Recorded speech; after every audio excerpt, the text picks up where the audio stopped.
semuanya, perkenalkan aku Helmi Septiani dari absen 15. Di sini aku mau membahas tentang perlawanan bangsa Indonesia terhadap kolonialisme dan juga imperialisme asing. Bangsa Eropa datang ke Nusantara pada abad ke-16. Pada awalnya bertujuan untuk berdagang, namun lama-kelamaan tujuan bergeser menjadi penerapan kolonialisme dan juga imperialisme. Pada abad ke-19, masyarakat Indonesia berupaya keras untuk melakukan perlawanan. Tujuan utamanya untuk mengusir penjajahan dari Nusantara. Namun, sifat perlawanan lokal dari para raja atau sultan dan rakyat terhadap VOC masih sangat lokal. Berikut yaitu beberapa perlawanan bangsa Indonesia terhadap kolonialisme dan juga imperialisme. Yang pertama yaitu Kesultanan Demak melawan Portugis. Keinginan untuk mengembalikan tanah Islam yang telah terampas oleh musuh serta mengembalikan kemuliaan kerajaan Islam di Malaka menjadi faktor politik Demak menyerang Malaka. Adapun secara ekonomi, faktor pendorongnya adalah keinginan Demak untuk menguasai Selat Malaka merupakan jalur perdagangan internasional. Pada masa pemerintahan Raden Patah, Kesultanan Demak sudah mengadakan perlawanan terhadap Portugis yang menduduki Malaka. Raden Patah mengirim pasukannya di bawah pimpinan Patiunus, putranya yang menjadi Bupati Jepara untuk menyerang Portugis di Malaka. Ekspedisi pertama Patiunus untuk menyerang Portugis terjadi pada tahun 1512. Namun, serangan besar-besaran tersebut gagal mengusir Portugis dari Malaka. Sementara itu, keberanian Patiunus dalam memimpin penyerangan ke Malaka yang dikuasai Portugis menyebabkan dirinya mendapat julukan Pangeran Sabranglor. Tahta Kesultanan Demak kemudian diteruskan oleh tokoh yang bergelar Sultan Trenggana yang merupakan putra lain dari Raden Patah. Dalam rangka memperluas ekspansinya ke daerah barat, Sultan Trenggono mengirim Fatahillah yang didampingi Maulana Hasanuddin, putra Sunan Gunung Jati, untuk menggagalkan rencana kerjasama antara Portugis dan Pajajaran.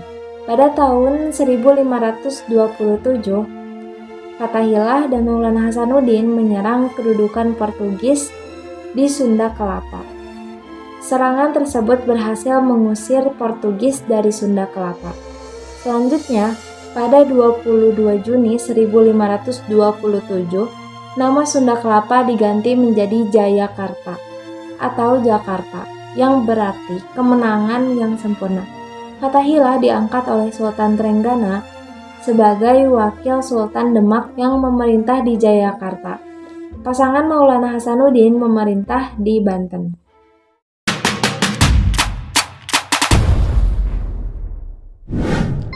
Yang kedua yaitu perlawanan Kesultanan Aceh.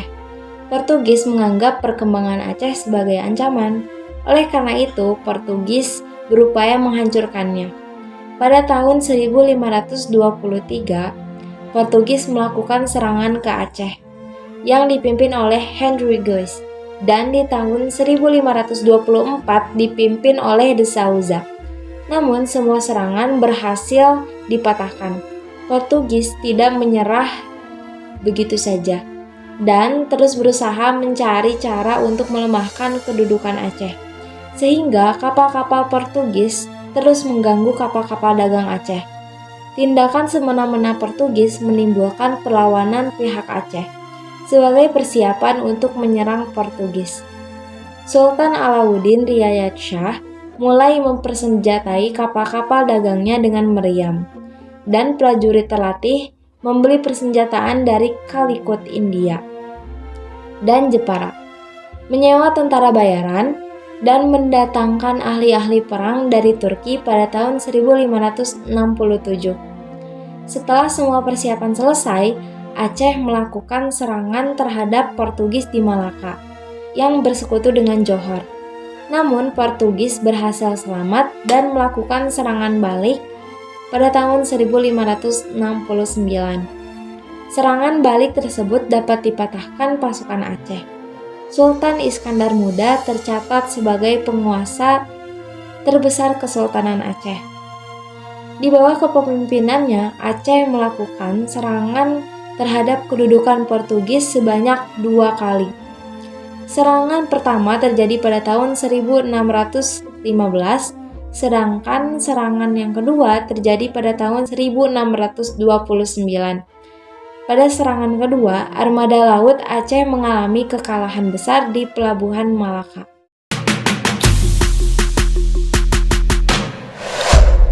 Yang ketiga yaitu perlawanan rakyat Ternate. Akibat dari monopoli perdagangan rempah-rempah oleh Portugis, rakyat Ternate hidup sengsara. Akibatnya, rakyat Ternate dipimpin oleh Dajalo pada tahun 1533 melakukan perlawanan terhadap Portugis. Pada awalnya, rakyat Ternate meraih kemajuan besar, namun kemudian berbalik terdesak setelah Portugis mendapat bantuan pasukan dari Malaka. Kemudian penyerangan kembali terjadi karena Portugis sering melakukan pemerasan. Kali ini perlawanan dipimpin oleh Sultan Hairun. Melalui tipu muslihat, orang Portugis berhasil membunuh Sultan Hairun dalam suatu perundingan.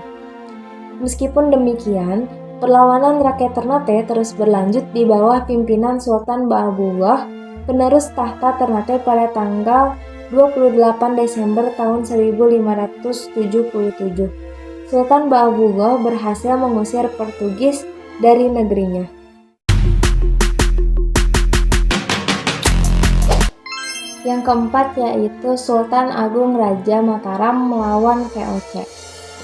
Sultan Agung Senapati Ing Alaga Ngabdurrahman memiliki cita-cita mempersatukan seluruh Jawa di bawah kendali Mataram dan mengusir VOC dari Jawa. Untuk mewujudkan cita-cita tersebut, Sultan Agung bermaksud membendung usaha-usaha VOC, menjalankan penetrasi politik dan monopoli perdagangan. Salah satu upayanya adalah menghancurkan loji VOC di Jepara pada tanggal 18 Agustus tahun 1618. Pihak VOC membalas dengan menghantam pertahanan Mataram di Jepara. Sejak itu, sering terjadi pertempuran di antara keduanya. Sultan Agung juga bermaksud mengusir VOC dari Batavia. Untuk itu, dilakukan serangan besar-besaran terhadap Batavia. Namun sayang, serangan tersebut mengalami kegagalan. Sultan Agung wafat pada tahun 1645 dan sepeninggalnya pengaruh VOC mulai masuk Mataram. Yang kelima yaitu Sultan Agung Tirtayasa melawan VOC. Keinginan VOC untuk melakukan monopoli perdagangan lada menjadi sumber konflik antara Banten dan VOC. Puncak konflik terjadi ketika Kesultanan Banten dipimpin oleh Sultan Agung Tirtayasa. Perlawanan terhadap VOC mereda setelah terjadi perselisihan antara Sultan Agung dan putranya, Sultan Haji Pangeran Abu Nasar Abdul Qahar.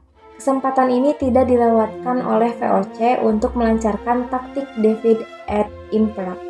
VOC membantu Sultan Haji dan berhasil menangkap Sultan Agung. Sultan Haji diangkat oleh VOC sebagai penguasa Banten dengan mendatangani konsensi yang merugikan Banten. Dan yang keenam yaitu Sultan Hasanuddin melawan VOC.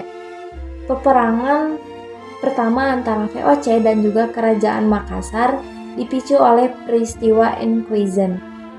Peristiwa itu diawali ketika Kerajaan Makassar menolak permintaan monopoli oleh VOC.